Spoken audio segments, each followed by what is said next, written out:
राजस्थान की पूर्व मुख्यमंत्री वसुंधरा राजे ने उदयपुर के अंदर इशारों में बहुत बातें कह डाली। कुछ दिन से वसुंधरा राजे को लेकर चर्चा चल रही थी, क्योंकि जैसे ही राजस्थान में भजनलाल शर्मा को राजस्थान का मुख्यमंत्री बनाया, तभी से राजस्थान की राजनीति से वसुंधरा राजे सिंधिया दूर नजर आ रही थी। हालांकि उन्होंने लोकसभा चुनाव के अंदर अपने बेटे के लिए प्रचार प्रसार किया और दुष्यंत सिंह चुनाव भी जीत गए, लेकिन उनको मोदी सरकार में कोई मंत्री पद नहीं मिला। तो मुख्यमंत्री को राजस्थान के अंदर पूर्व मुख्यमंत्री वसुंधरा राजे को भी कोई पद नहीं मिला। इसको लेकर अब लोग कयास लगा रहे थे कि वसुंधरा राजे क्या राजस्थान की राजनीति से दूरी बनाएगी, क्या संन्यास लेंगी या कोई बड़ा खेल करेंगी। अब हर तरीके से अलग अलग कयास लगाए जा रहे थे और मंच से एक राज्यपाल ने धक्का देकर किसको नीचे उतारा, इन बातों पर आज चर्चा करेंगे। नमस्कार, आप देख रहे हैं लोकमत हिंदी और मैं हूं आपके साथ महेंद्र बांसरोटा।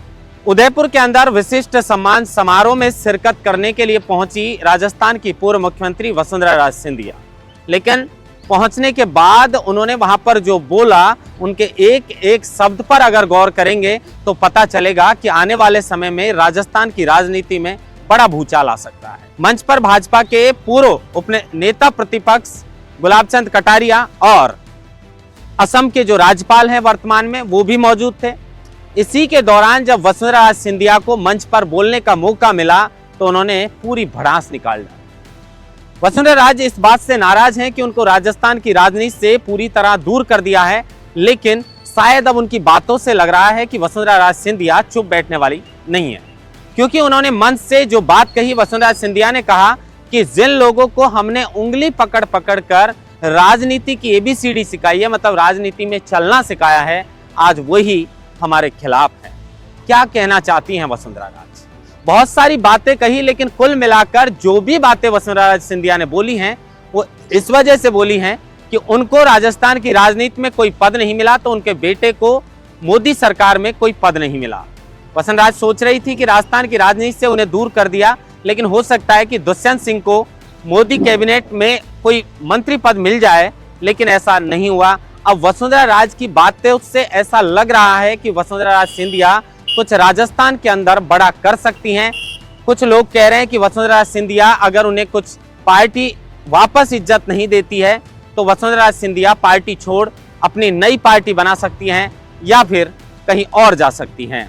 पता नहीं वसुंधरा राजे सिंधिया कहीं जाएंगी, नई पार्टी बनाएंगी या फिर नहीं बनाएंगी, लेकिन मंच पर जब वसुंधरा राजे बोली तो सब ने टकटकी लगाकर वसुंधरा राजे सिंधिया को सुना। राजस्थान की कद्दावर नेता थी वसुंधरा राजे सिंधिया, उन्हें कोई जगह नहीं मिली, उन्हें कोई तवज्जो नहीं मिली। और लोग तो ऐसा भी कह रहे हैं कि जो राजस्थान के अंदर भारतीय जनता पार्टी का विगत 10 वर्षों से 25 की 25 सीटें आती थी, लेकिन इस बार जो खामियाजा राजस्थान के अंदर भुगतना पड़ा है, उस खामियाजा भुगतने की सबसे बड़ा जो कारण रहा है वो यही रहा है कि वसुंधरा राजे सिंधिया को राजस्थान की राजनीति से चलाकर दूर किया गया है और उसका खामियाजा बीजेपी को भुगतना पड़ा है। पता नहीं ये खामियाजा बीजेपी को वसुंधरा राजे सिंधिया की वजह से भुगतना पड़ा है या इसके कोई और कारण थे। ये पार्टी ने जो निष्कर्ष निकाला है तो उसके अंदर जो विचार विमर्श किया है, बैठक की है, हार के कारणों का पता लगाया है, तो पार्टी को ज्यादा बेहतर पता होगा कि किन कारणों से पार्टी को इतना बड़ा राजस्थान के अंदर नुकसान हुआ। लेकिन वसुंधरा राजे सिंधिया की बातों से ऐसे लग रहा है कि राजस्थान के अंदर ये 5 वर्ष बहुत महत्वपूर्ण हैं और जब 5 वर्ष बाद चुनाव होंगे तो राजस्थान के अंदर बहुत कुछ बदल सकता है। बदलने को तो केंद्र में सरकार भी बदल सकती है, क्योंकि इस बार भी 400 पार की बात करने वालों ने बड़ा जोड़ तोड़ करके गठबंधन करके और गठबंधन से एनडीए की सरकार बनी है।